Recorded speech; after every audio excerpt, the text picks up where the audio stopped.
어리석은 장기윤. 결국 이렇게 될 줄 알았어. 악당은 비참한 결말을 맞게 된다는 걸 온몸으로 보여줄 줄이야. 장기윤의 비극적인 결말에 모든 사람들이 충격을 받는다는 이야기를 해보려고 해요. 그 전에 오늘도 보러 와 주셔서 감사합니다. 여러분들의 가정에 평안과 행복이 깃들기를 바라며 우아한 제국 리뷰 시작하겠습니다. 재미있게 보시고 좋아요, 구독 눌러주시면 좋은 일이 잔뜩 생기실 거예요. 장기윤은 자기한테 관련된 의혹을 전부 부정했습니다.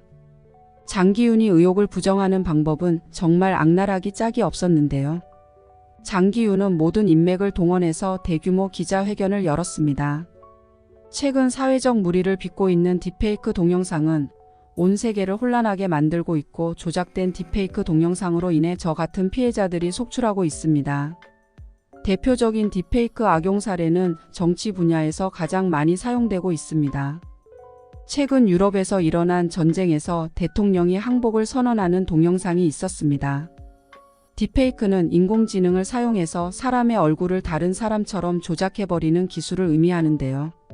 세계적인 여배우 로즈 그란테의 불륜 스캔들 동영상도 딥페이크 영상이었습니다. 장기윤은 논란이 된 자기 동영상도 딥페이크로 조작된 가짜 동영상이라는 이야기를 하고 있는 거였어요.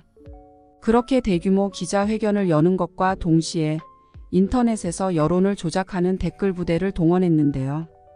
댓글 부대는 돈을 받고 장기윤의 말이 맞다는 댓글을 계속 달아서 다른 사람들의 여론을 선동하는 조직이었습니다.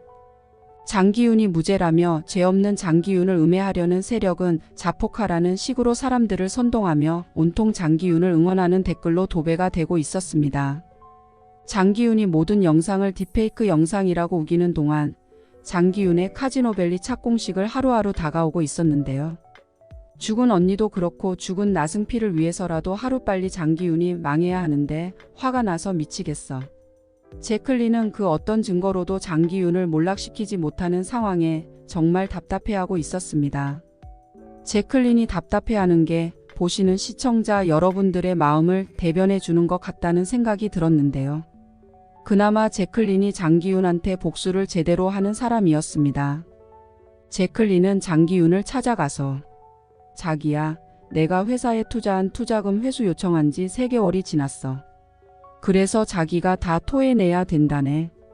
하지만 장기윤한테는 지금 돈이 가장 많이 필요한 시점이었습니다. 미디어밸리 본계약이 코앞으로 다가와 있었잖아요. 본계약만 체결되면 장기윤은 천문학적인 돈을 손에 쥐게 될 테고, 그렇게 되면 제클린이 투자한 투자금 따위는 푼돈에 불과하게 될 거였습니다. 하지만 지금은 투자금을 빼기에 가장 좋지 못한 시기였어요. 본계약을 위해서 여기저기 돈이 들어갈 때가 많았고 착공식을 준비하느라 묶여있는 돈도 많았거든요. 그래서 장기윤은 제클린한테 시간을 좀 밀어보려고 했던 거였습니다. 하지만 그건 제클린한테는 어림도 없는 소리였죠. 그건 곤란해.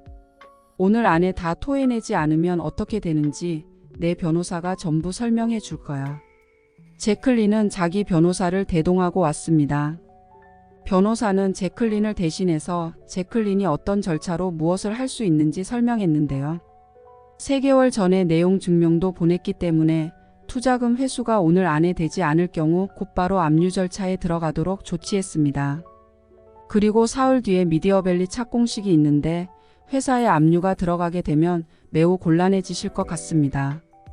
지금 이 타이밍에 우아 한제국에 압류가 들어오게 된다면 미디어밸리 본계약은 완전히 날아가 버리게 되는 거였습니다.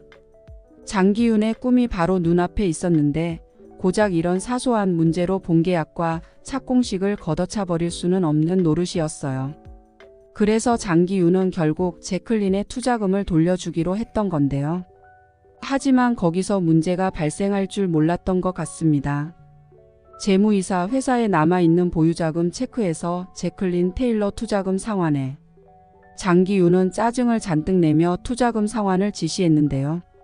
하지만 장기윤이 그런 세세한 재무 문제를 전부 기억하지 못하고 있어서 그런 거였습니다. 장기윤은 제클린이 자기 돈을 뺏어갔다며 분노했지만 그건 장기윤의 돈이 아니라 제클린이 돈이었잖아요. 장기윤은 자기 손에 들어온 돈은 전부 자기 거라고만 생각해버리는 인간이었습니다. 제클린은 계좌에 돈이 들어온 것을 확인했지만 그게 제클린의 함정이었습니다.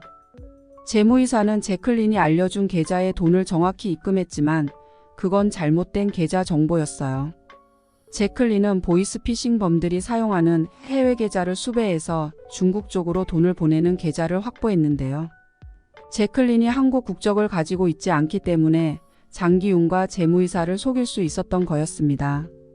해외 계좌가 제클린의 것으로만 믿고 있던 재무이사는 제클린이 불러준 계좌로 돈을 입금했고 거기서 제클린이 미리 준비해둔 사람들이 돈을 빼돌려 제클린의 스위스 은행 계좌로 입금해 놓은 거죠. 그래놓고 제클린은 장기윤한테서 돈이 들어오지 않았다는 신고를 해버렸습니다. 진짜 제클린의 계좌는 보이스피싱범이 사용하는 차명 계좌와 숫자 하나만 다른 계좌였고 그때 자기는 재무이사한테 똑똑히 불러줬는데 재무이사가 다른 계좌로 돈을 잘못 입금했다는 식으로 경찰에 고소해버린 건데요. 재무이사는 억울하다며 호소를 했지만 제클린이 계좌를 잘못 불러줬다는 증거는 어디에도 없었어요. 실제로 돈은 보이스피싱범이 사용하는 차명 계좌로 흘러들어갔고 그 돈은 이미 해외 계좌 빼돌려져 찾을 수 없게 된 상황이었습니다. 상황만 놓고 보면 재무이사의 실수 때문에 투자금이 날아간 걸로 해석되는 상황이었는데요. 제클린은 거기서 멈추지 않고 재무이사를 보이스피싱범과 한패라고 고소를 해버렸습니다. 재무이사가 제클린의 투자금을 일부러 다른 계좌로 입금해서 돈을 빼돌렸다는 혐의가 있다는 거였죠.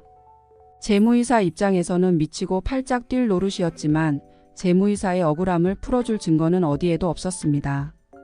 결국 경찰은 강도 높은 조사를 통해 재무이사를 취조할 수밖에 없었는데요. 상황이 이렇게 돌아가자 제클린은 우아한 제국의 목줄을 쥘 수 있게 됐습니다. 제클린의 투자금을 그날 상환받지 못했을 경우 우아한 제국의 압류 절차가 진행된다고 했잖아요. 장기윤은 당장에라도 돈을 돌려주고 싶었지만 장기윤한테는 여유 자금이 한 푼도 남아있지 않았습니다.